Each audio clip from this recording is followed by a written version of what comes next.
नमस्कार, आप सभी का स्वागत है एक न्यू अपडेट में। तो जैसा कि आप सभी को पता है, अगर जिसको नहीं पता होगा उसको इस वीडियो के माध्यम से पता चल जाएगा कि रेलवे में आपका टीचर की वैकेंसी, शिक्षक की भर्ती आई हुई है और डिफरेंट डिपार्टमेंट में, कुछ टीजीटी का है, पीजीटी का है, प्राइमरी का है और अलग अलग डिपार्टमेंट में है। तो उसके बारे में डिस्कस करेंगे और साथ ही साथ हम लोग ये भी डिस्कस करेंगे कि आप लोग को जोन कैसे सेलेक्ट करना है, किस जोन में फॉर्म भरना है, क्योंकि एक ही स्टूडेंट एक ही जोन में फॉर्म भर सकता है। तो जोन के बारे में भी मैं कुछ आप लोग को टिप्स दूंगा और उसका जो पीडीएफ है, उस पीडीएफ मेरे टेलीग्राम जो चैनल है, इस वीडियो के डिस्क्रिप्शन में एक टेलीग्राम चैनल है, उसको आप ज्वाइन कर लीजिएगा। वहाँ पे जो मैं पीडीएफ के माध्यम से बताऊंगा वो पीडीएफ मैं आपको वहाँ पे सेंड कर दूंगा, ताकि जो लड़का जिस जोन में होगा, चाहे जिस सब्जेक्ट से उसको फॉर्म भरना होगा, वो वहाँ से उस चीज़ को वेरीफाई कर सकता है। तो हम लोग स्टार्ट करते हैं। जो आपकी ये वैकेंसी है, टोटल पोस्ट कितना आया हुआ है? टोटल पोस्ट जो है आपका 1076 पोस्ट पे ये आपकी वैकेंसी आई हुई है। टोटल पोस्ट कितना है? टोटल पोस्ट है आप लोग का, यहाँ से हम लोग देखते हैं। हाँ, यहाँ से एक सेकेंड, हाँ चलिए, ये आपका यहाँ से कुछ जो जनरल इंस्ट्रक्शन है उसको हम देख लेते हैं। देखिए, फॉर्म का जो लिंक एक्टिवेट हो चुका है, 7 तारीख से आपका फॉर्म भरना स्टार्ट हो चुका है। और लास्ट डेट कब है? लास्ट डेट 6 फरवरी को, यानी कि 6 फरवरी को ये डेट खत्म हो जाएगा, यानी कि फॉर्म का डेट खत्म हो जाएगा और 7 जनवरी से आपका फॉर्म भरा जा रहा है। इसमें जनरल, ओबीसी, ईडब्ल्यूएस वाले को 500 रुपये चार्ज देना पड़ेगा। एससी, एसटी, ईडब्ल्यूएस को 250 रुपये चार्ज देना पड़ेगा। इसमें क्या होता है कि लड़कियों का जो पैसा होता है वो पूरा रिफंड हो जाता है और लड़कों का जो पैसा होता है, जनरल, ओबीसी, ईडब्ल्यूएस वालों का 400 रुपये रिफंड होता है।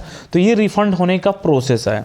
अब आगे टोटल पोस्ट के बारे में बात कर लेंगे। टोटल पोस्ट जो हम लोग का है 1036 पोस्ट आपका टोटल पोस्ट है, ठीक है ना। टोटल पोस्ट कितना? 1036 है। अब यहाँ पे पोस्ट वाइज जो वैकेंसी है और उसके बारे में क्वालिफिकेशन है उसके बारे में देखते हैं। देखिए, पहला पोस्ट है आपका पीजीटी में टोटल पोस्ट कितना है? 187 पोस्ट है, जिसमें क्या चाहिए आपको? मास्टर डिग्री चाहिए। और पीजीटी डिफरेंट सब्जेक्ट भी है, तो उसका भी पीडीएफ मैं आपको भी दिखाऊंगा आगे, ठीक है ना, कि किस सब्जेक्ट में कितना सीटें हैं, तो उस चीज़ को ले सकते हैं। अगर कोई पीजीटी के लिए फॉर्म भरना चाहता है तो क्या है? बीएड किया हो, साथ में साथ मास्टर डिग्री 50%, ठीक है ना। और एज कितना होना चाहिए? मिनिमम एज 18 से 48 साल तक होना चाहिए। और ये पीजीटी में डिफरेंट सब्जेक्ट है, तो उसके बारे में हम लोग आगे डिस्कस करेंगे। अगला पॉइंट हम लोग का है टीजीटी है। यहाँ पे टीजीटी में टोटल पोस्ट कितना है? 338 पोस्ट है। सभी सब्जेक्टों को मिला के कितना है? 338 पोस्ट है, जिसका क्वालिफिकेशन बैचलर डिग्री है। आप बीए बीएससी किए रहे हैं, बीएड किए रहे हैं, और साथ ही साथ 50% आपका एनसीटी रूल, अच्छा बीएड में भी 50 से 45% आपका होना चाहिए कंपलसरी। यहाँ पे बोला गया है कि कम से कम आपका 50% बीएड में होना चाहिए, या बीटीसी में भी जो भी है उसमें होना चाहिए। और ये चीज़ है आपका यहाँ से। तो ये आपका टीजीटी का हो गया। इसमें मिनिमम एज कितना है? मिनिमम एज जो है आपका 18 साल और मैक्सिमम एज 48 साल तक है। और इसमें एक टर्म एंड कंडीशन है कि अगर आप ओबीसी से आते हैं तो आपको 3 साल के लिए छूट मिलेगी, अगर आप एससी एसटी से आते हैं तो आपको 5 साल के लिए छूट मिलेगी। और इसमें क्या है कि जो रेलवे की वैकेंसी है, तो रेलवे की वैकेंसी में क्या है, आपको सेंट्रल गवर्नमेंट का आपको जाति प्रमाण पत्र लगाना पड़ेगा। सेंट्रल गवर्नमेंट का जो जाति प्रमाण पत्र था उसको आपको लगाना पड़ेगा। अब आपका आता है कि साइंटिफिक सुपरवाइजर का कितना पोस्ट है? इसमें जो आपका पोस्ट है वो आपका 2 पोस्ट है। इसकी एलिजिबिलिटी हम लोग आगे डिस्कस कर लेंगे। नोटिफिकेशन जो है उसमें हम लोग देख लेंगे। चीफ लॉ असिस्टेंट है, जो कि टोटल पोस्ट कितना? 54 है, जिसमें क्या चाहिए? बैचलर डिग्री चाहिए और 5 बैचलर डिग्री इन लॉ के फील्ड में आपको बैचलर डिग्री चाहिए और 5 साल का आपके पास रेलवे 5 साल का एक्सपीरियंस हो, रेलवे में एक्सपीरियंस हो। मिनिमम एज 18 साल और मैक्सिमम एज 43 साल। प्रोसिक्यूटर्स, जिसमें कितना पोस्ट है? आपका 20 पोस्ट है।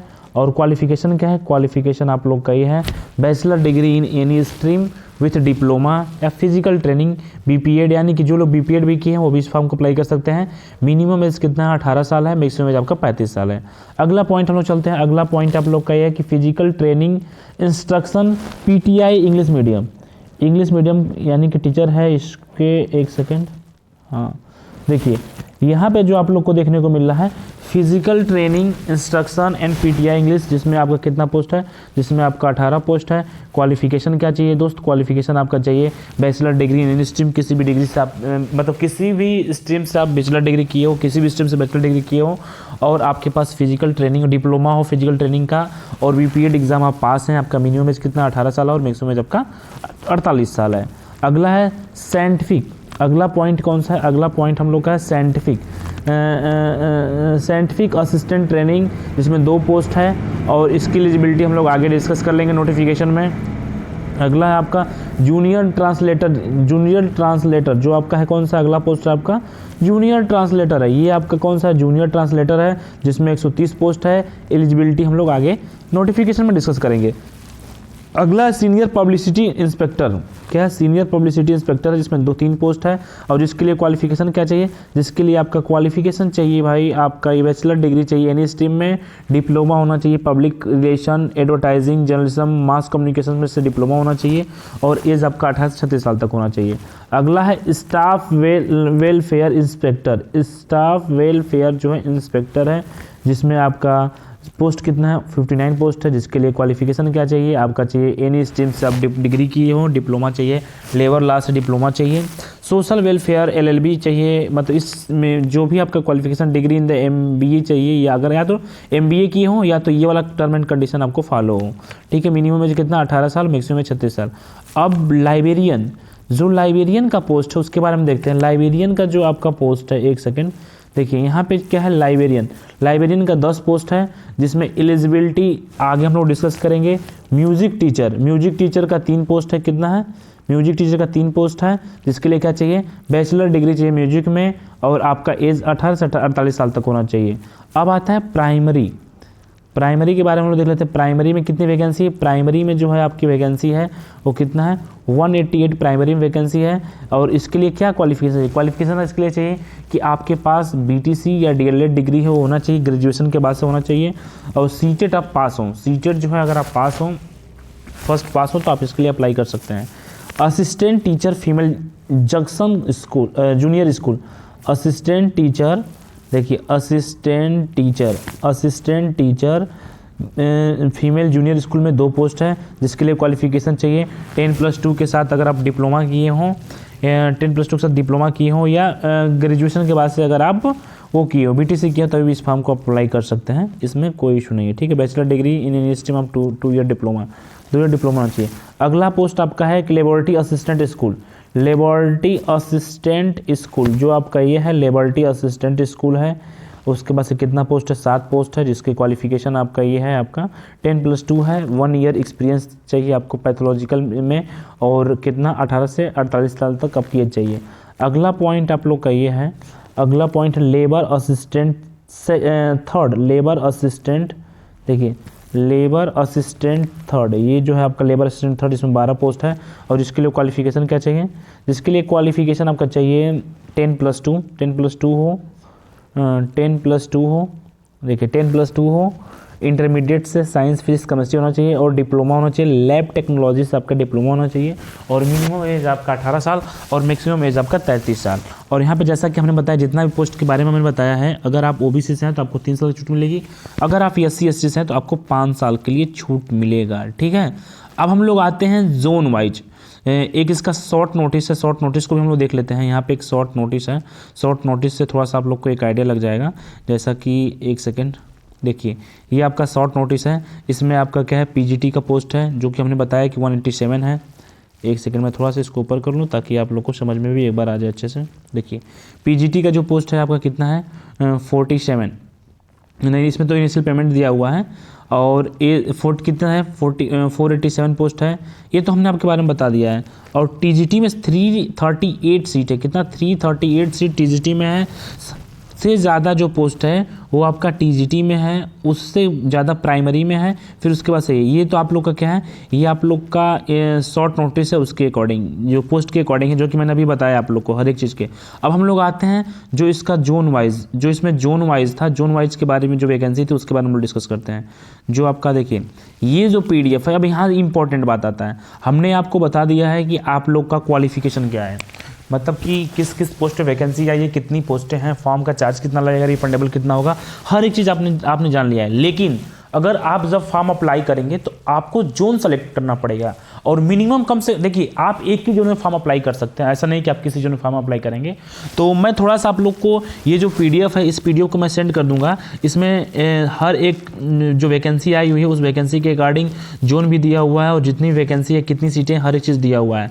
तो आप लोग को फॉर्म भरने से पहले आप लोग को इस PDF को अच्छे से देखना है कि आप किस पोस्ट पे फॉर्म भर रहे हैं, कैसे भर रहे हैं। अब किन किन बातों को ध्यान देना है मैं बताता हूँ। देखिए आपको 2-3 बातों को ध्यान देना है। पहला बात तो आपको ये ध्यान देना है कि जैसे कुछ लोग का कंडीशन है कि मैं जॉब अपने नज़दीकी जोन में करना चाहता हूँ, तो आप लोग के पास तो भाई कोई सोचेगा कि मैं नज़दीक करना चाहता हूँ, तो उनको तो भाई कंपलसरी है, तो नज़दीक करेंगे तो फिर फॉर्म ही नहीं भरेंगे।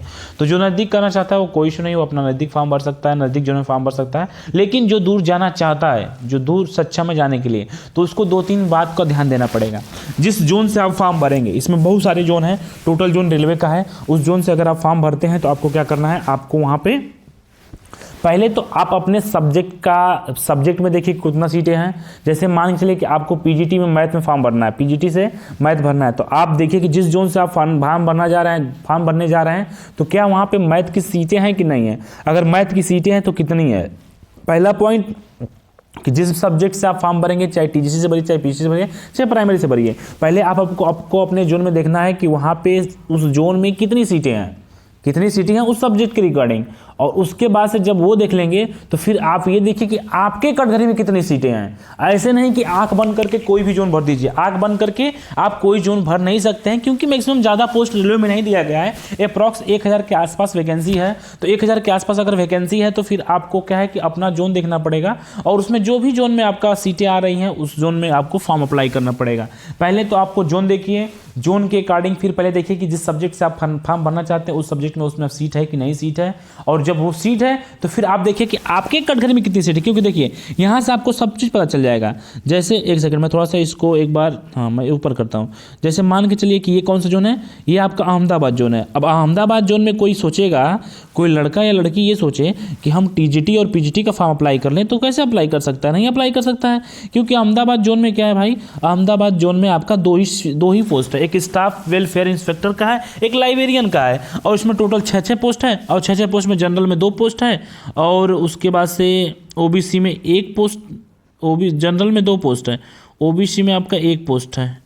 ये स्टाफ सेकंड यहाँ है, टोटल 6 पोस्ट, यानी लेवल 6 है। पोस्ट कितना है आपका, टोटल पोस्ट है यहाँ पे देख लीजिए, पोस्ट 3 पोस्ट दिया हुआ है स्टाफ वेलफेयर का, इसमें आपका 2 जनरल का है और 1 ओबीसी का है, और उसके पास लाइब्रेरियन का क्या है, 1 लाइब्रेरियन का जनरल का है, सिर्फ 1 ही पोस्ट है। तो आपको यहाँ से देखना पड़ेगा कि आपका सीटें कितनी हैं, और आप जिस जोन से फॉर्म अप्लाई कर रहे हैं उस जोन में कितनी सीटें हैं, और उसके बाद से आप अपने कटघरे में देख लीजिए, क्योंकि इसके अकॉर्डिंग आप इस फॉर्म को अप्लाई कर सकते हैं। नहीं तो थोड़ा सा मुश्किल हो जाएगा, ऑटोमेटिक आप कोई भी जोन सेलेक्ट नहीं कर सकते हैं। हो सकता है कि शायद जिस जोन में आप सेलेक्ट करें तो वहाँ पे क्या है, थोड़ा सा इशू हो जाए। तो बाकी मैं ये पीडीएफ आपको टेलीग्राम चैनल पे सेंड कर दूंगा, आप लोग वहाँ से इस चीज़ को देख लीजिएगा। और फॉर्म भरने से पहले आपको ये चीज़ तो देखना कंपलसरी है, बिना इसको देखे आप फॉर्म नहीं भरेंगे। अगर बिना इसको देखे अगर फॉर्म भर देते हैं तो फिर कोई बहुत मुश्किल हो सकता है आपके लिए। बाकी सीटें प्राइमरी और टीजीटी में ज़्यादा सीटें हैं, तो आप उस चीज़ को ज़्यादा प्रेफरेंस करें। बाकी अगर किसी प्रकार की कोई अपडेट आता है, चाहे किसी प्रकार का कोई आपका डाउट आता है, तो इस वीडियो के डिस्क्रिप्शन में टेलीग्राम चैनल है, व्हाट्सअप नंबर है, आप हमसे वहाँ से भी कॉन्टैक्ट कर सकते हैं। मिलते हैं आप लोगों को किसी नेक्स्ट अपडेट में। धन्यवाद, जय हिंद।